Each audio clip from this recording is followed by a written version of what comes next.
प्रवास खूपच अवघड होता सांगायचं म्हणलं तर. पण महानगरपालिका शिक्षण विभाग लिपिक पदावरती सिलेक्शन झालं.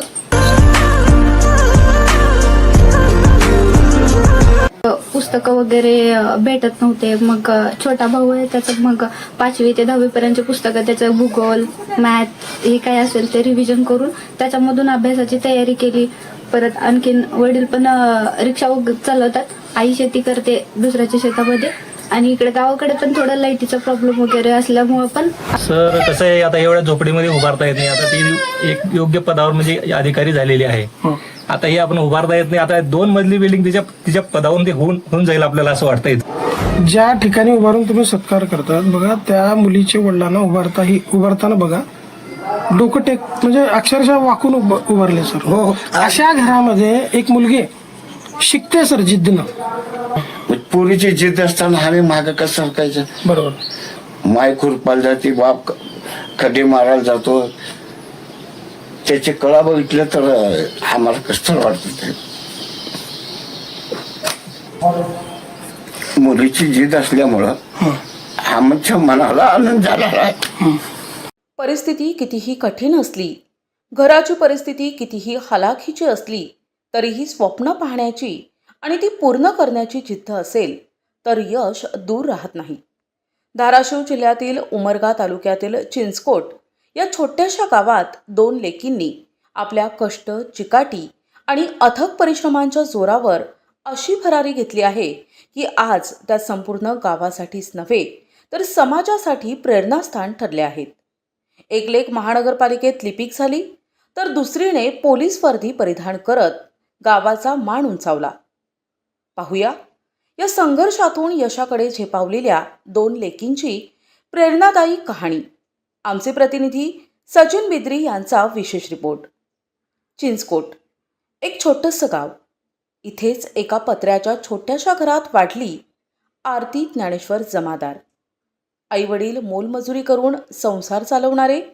घरात सुविधा नाहीत. आर्थिक परिस्थिती अत्यंत बिकट. पण एक गोष्ट मात्र ठाम होती, ती म्हणजे शिक्षणाची ओढ आणि काहीतरी करून दाखविण्याची जिद्द. आईवडिलांनी कष्ट उपसून पोटाला चिमटा काढून आरतीला शिकवलं आणि त्या कष्टांचं चीज करत आरतीने महानगरपालिकेच्या शिक्षण विभागात लिपिक पदावर यश संपादन केलं.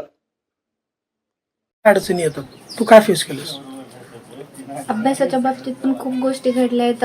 पुस्तकं वगैरे भेटत नव्हते. मग छोटा भाऊ आहे त्याचं मग 5वी ते 10वी पर्यंतचे पुस्तकं, त्याचं भूगोल, मॅथ हे काय असेल ते रिव्हिजन करून त्याच्यामधून अभ्यासाची तयारी केली.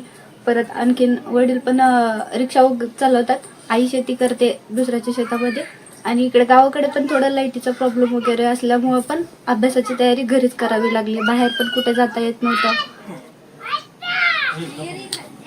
बरं, मी अनुभवलो तो अभ्यास करताना म्हणजे अगदी 3-4 फुटावर पत्रे पूर्णपणे, म्हणजे उन्हाळ्यात तर खूप त्रास होतो. काय तुझा अनुभव शेअर करशील? म्हणजे आज एवढ्या सगळ्या सुविधा असूनही चांगल्या घरामध्ये पालक वैतागले की मुलं त्यांचे अभ्यास करत नाहीत. तू मात्र एवढी चिकाटी ठेवतेस अभ्यासामध्ये, काय रहस्य आहे? हे फक्त आई वडिलांमुळे शक्य होऊ शकलं. त्यांचे कष्ट आहेत त्याच्या पाठीमागे, फक्त त्यांच्याकडे बघून ह्या गोष्टी झाल्यात.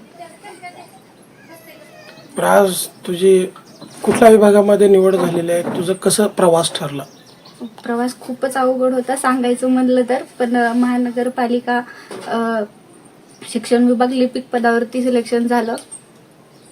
आणि हा प्रवासाबद्दल काय सांगशील? थोडं प्रवासाबद्दल थोडं माहिती शेअर करू शकते. पण असं माझं मत आहे की मुलींना शिकवलं पाहिजे, एवढंच माझं मत आहे. खेडेगावामध्ये जास्त मुलींना शिकवलं जात नाही सहसा, त्यामुळे मुलींना बाहेर पडायची संधी मिळावी याच्यासाठीच गावामध्ये पण काहीतरी करून दाखवायची एवढी जिद्द ठेवून करून दाखवलं. फक्त कष्ट करावं, शिकवावं असं हिंमत वाटली आम्हाला. आम्ही दोघं नवरा बायको स्वयंपाक करता, शेतीमध्ये काम करता, आणि म्हणून शिकावं म्हणून हिंमत धरून शिकवलं. मी चटणी भाकर खाल्लो, पण जिद्दीने शिकवलं माझी मुलगी अधिकारी हो म्हणून. माझा अधिकारी बनले कसं वाटतं? चांगलं वाटलं, आनंद वाटला. गावातले सगळे लोक सत्कार करायला तुमच्या घरी येऊ लागलेत. एक परिवर्तन झालं का? मुलगी शिकली, अधिकारी बनली, लोकांचं गावचं बघण्याचं दृष्टिकोन तुमच्याकडं किती बदललं काय सांगाल? बदललं, कष्ट करतो म्हणून आम्हाला बी अभिमान वाटलं. मुलगी हे केली, शिकली म्हणून चांगलं वाटलं आम्हाला बी. आणि मुलीनं बी शिकली. हं. आम्ही कष्ट करून पैसा दिल्यासारखं तिने बी आमचं नाव कमवलं. नाव कमवलं. खरंच म्हणजे आजच्या काळामध्ये मुलींना पण म्हणजे जसं जुन्या काळात म्हणायचं मुलांपेक्षा मुलींना कमी लेखलं जायचं. मुलीला ए मुलगीच तू कशाला शिकायचं असं म्हणतात ना जुने लोक आज पण तुम्ही मात्र धाडस केलं, मुलीला शिकवलो प्रत्येक ठिकाणी ज्या काय म्हणजे पुस्तक वह्या सगळ्या बाजूला सगळं दिलं, कष्ट करून दिलं. मग आजच्या काळात मुलींना खऱ्या अर्थानं शिक्षणापासून दूर न ठेवता त्याला शिकवलं पाहिजे. खऱ्या अर्थानं मुली जिद्दी असतात, चिकाटी असतात, आई वडिलांचं सार्थक करण्यासारख्या ठरू शकतात, जसे की आज तुमची बनले. याबद्दल काय सांगाल? चांगलं छान वाटलं आम्हाला बी. मग तुम्ही काम करता, हां, जे काम भेटेल ते करतो. आज तुमची मुलगी मात्र महानगरपालिकेमध्ये एक अधिकारी शिक्षण विभागामध्ये एक लिपिक पदावर तिचे रुजू झालेले आहे, निवड झालेली आहे, क्वालिफाय झालेले आहे. कसं वाटतं? आनंद वाटतो साहेब. माझी मुलगी रात्रदिवस पत्र्याच्या घरामध्ये राहून कधी लाईट असायची कधी नसायची तरी पण मेणबत्ती वगैरे लावून माझी मुलगी अभ्यास करायची. आज मला आनंद वाटतोय. लाडाची लेक अधिकारी बनल्यानंतर बापाची प्रतिक्रिया काय असेल? आनंद वाटतो साहेब. ती नेमकं म्हणजे अभ्यासाबद्दल, त्याच्या अभ्यासाबद्दल काय सांगाल? ते अभ्यास काय करायचे, कसे करायचे, अभ्यास करताना त्याला काय अडचणी यायच्या? काय लाईटीची अडचण यायची, लाईट कवा राहायची नाही. अंधार असला तर मी मेणबत्ती आणून लावून अभ्यास करायचे.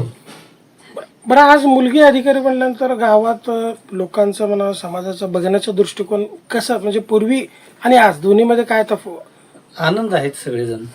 हे सगळं कळाल्यानंतर सगळेजण अभिनंदन केले, धन्यवाद दिलो सगळ्याला.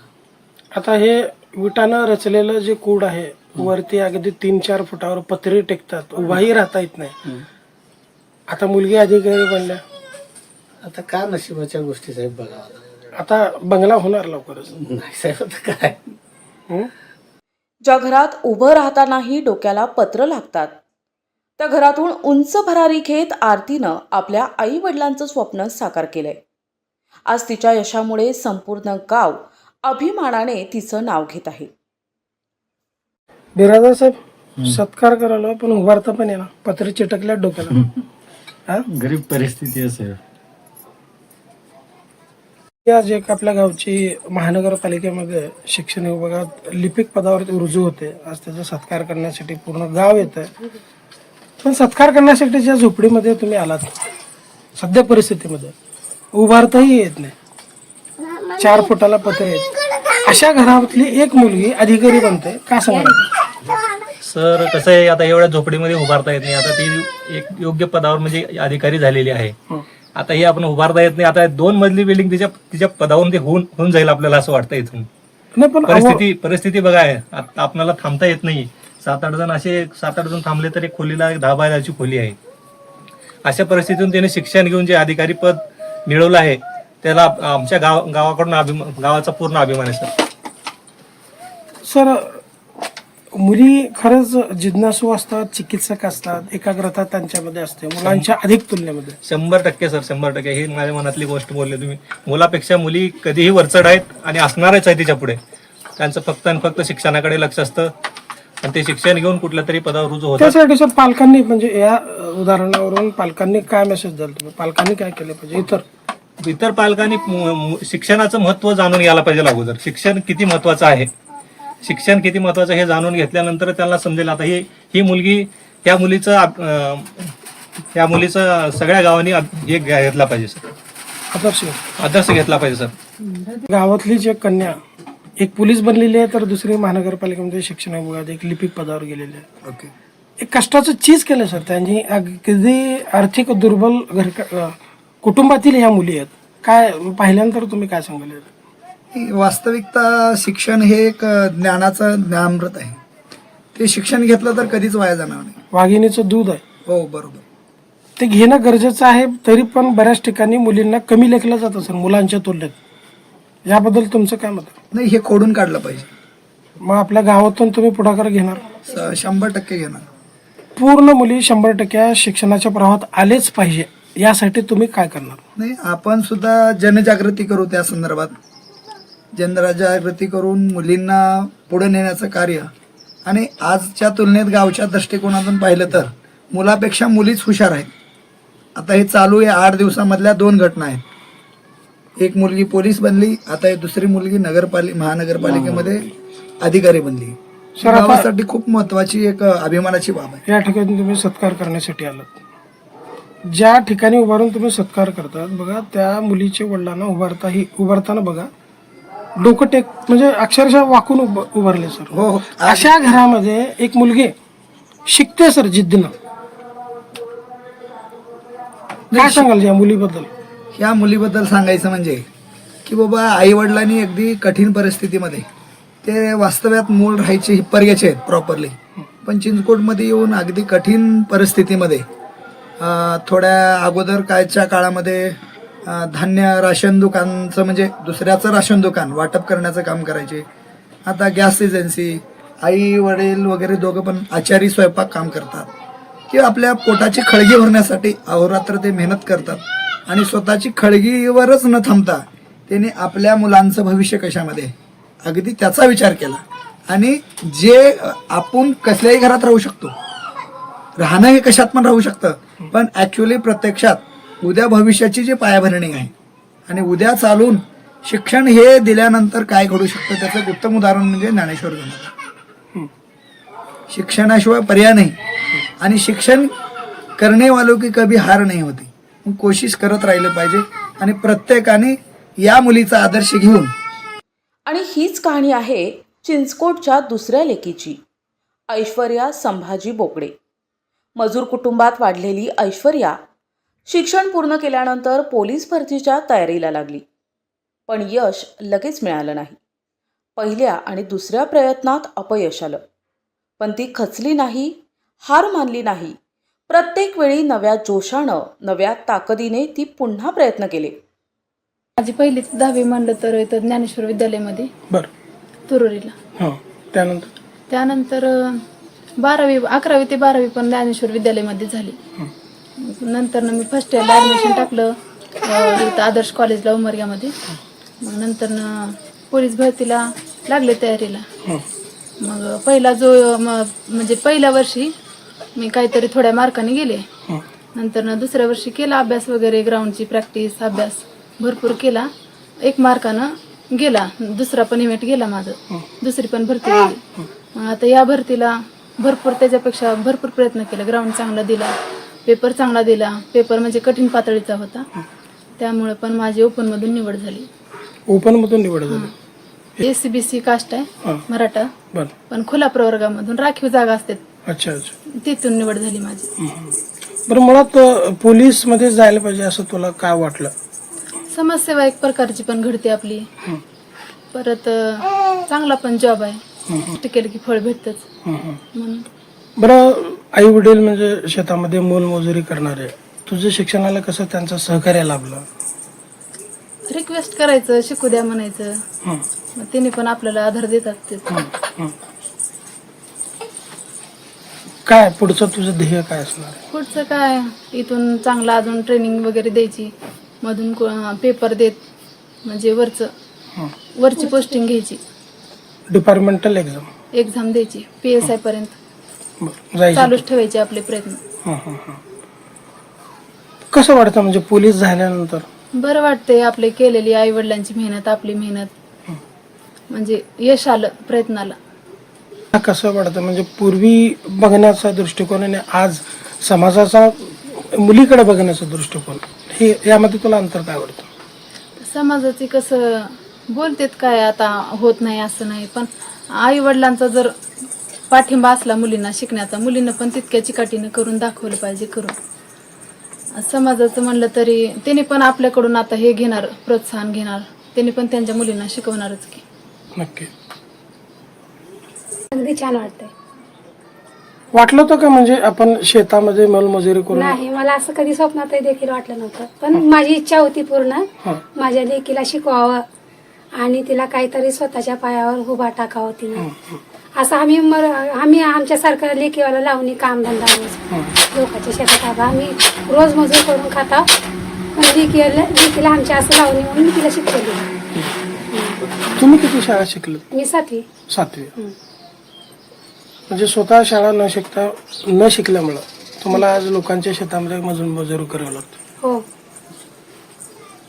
त्यामुळं म्हणजे हे कुठून प्रेरणा कुठं भेटली किंवा मुलीला आपण शिकवा मोठं काय? माझ्या मनात का जिद्द निर्माण होती माझ्या मुलींना काय तर करून दाखवण्याची. माझं स्वप्न देखील होतं मी माझ्या लेकीला शिकवावं आणि काय तर करून दाखवावं म्हणून. मुलगी पण त्या पद्धतीनं अभ्यास करायची वगैरे हा कसं? तिचं लहानपणापासूनच ती हुशार होती म्हणून मला वाटत होतं की हिनं काय तर पुढे करून दाखवील म्हणून मला असं वाटत होतं म्हणूनच मी तिला शाळेत घातलं. मग आता पोलीस बनल्यानंतर गावामध्ये म्हणजे बघण्याचा दृष्टिकोन म्हणा तुमच्या काय रिप्लाय कसं येतं लोकांचं वगैरे बनल्यानंतर? त्यांना गावातल्या गावात खूप आनंद झाला. आमच्या गावात कोणीतरी पहिल्यांदा असं महिला पुरुष तर एकच आहे पण महिला पण एक झाल्या म्हणून का खूप आनंद झाला गावातल्यांना. आम्हाला बोलल्यानंतर जातो काम करतो आराम येतो. काम कसल्या पद्धतीचं म्हणजे? काम म्हणजे पेंड्या बांधायचं चाललंय पेंड्या बांधायचं कोणचं पुढं वगैरे घ्यायचं असलं कोटा करायचं असलं ते जातो. हे सगळे काम करतो. यातून मजुरी किती मिळते तुम्हाला? मजुरी रोजची मिळते 500 जाऊन मिळते. म्हणजे 400-500 रुपये दिवसभराची मजुरी. आज तुमची मुलगी पोलीस बनल्या कसं वाटतं? छान वाटतं. मजुरी करून आज तुम्ही मुलीला शिकवलात त्यामुळे मुलगी आज पोलीस बनल्या त्याबद्दल तुमच्या मनामध्ये आता काय विचार येतात?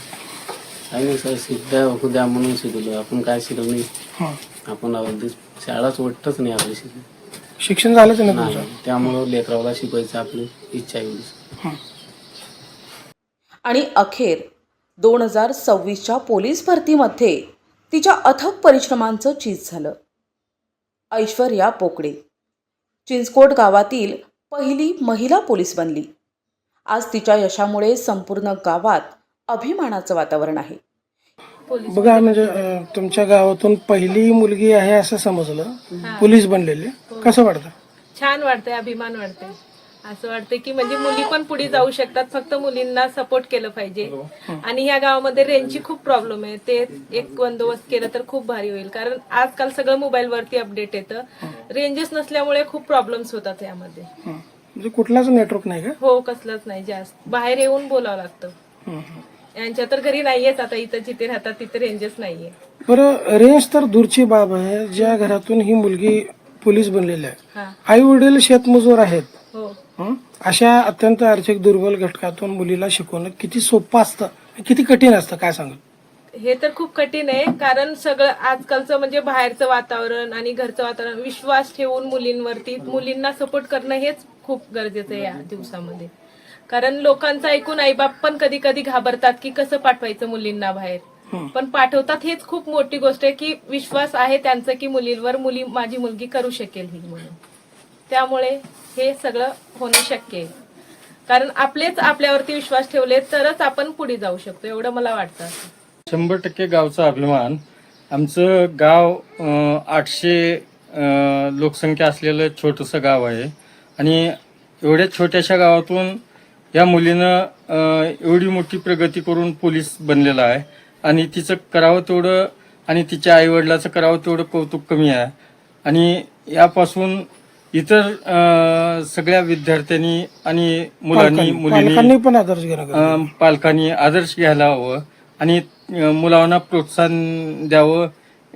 आता ही मुलगी इतकी गरीब घरातली आहे तिचे आई वडील दोन्ही मोलमजुरी करून तिला एवढंच शिक्षण देऊन तिला पोलीस बनवलेलं आहे. तर यापासून इतर मुलांनी आणि आई वडिलांनी प्रेरणा घेऊन सगळ्यांना म्हणजे शिकवलं पाहिजे विशेष करून मुलींना. चिचकोट गावातून पहिली झाली भरती. ही पहिली मुलगी आहे? पहिली. बरोबर. पोलीस मध्ये पहिली मुलगी भरती झाली आम्हाला गावाला आनंद झाला त्याचा. बारकी लेकरं मोठे सगळे तिचा सत्कार करायला तयार आहेत. आणि सत्कार छोटे 2-3 सत्कार केले आम्ही तिचे. अजून मोठे सत्कार करायचे तिचे. बरं, मुलींना पण शिक्षण दिलं पाहिजे, मुलीला शिकवलं पाहिजे. मुलीला दिलं हे पाहिजे. ग्रामीण भागामध्ये पण विचार रुजलेले आहेत, म्हणजे परिवर्तन झालेलं असं मला वाटतं. मुलगीची जिद्द होती पहिली. सगळं बघून वातावरण मी पोलीस मध्ये भरती होणार. बर. मी म्हटलं गेल्या वर्षी नापास झाल्यामुळं लगीन करू. त्यानं म्हटले लगीन करायचं नाही माझं. मी भरती झाल्यावर काय करायचं करा. भरती झाल्यानंतर भरती झाल्याशी करत मी सांगितली. 2 वेळेस पासून 3ऱ्यांदा भरती झाली आहे ते. मग पोरीची जिद्द असताना आम्ही मागं कसं सरकायचं. बरोबर. मायबाप रोजगार करून का होईना कमावून तिला भरती करणार. तिथे ठेवून 4 वर्ष भरती केली त्यानं. बरोबर. माय खुरपायला जाते, बाप खडे मारायला जातो. त्याचे कळा बघितलं तर आम्हाला कसं वाटत. आनंद असतो. अहो, चांगल्या घरचे कोण बी शिकवत. बरोबर. गरिबांनी शिकवलंय.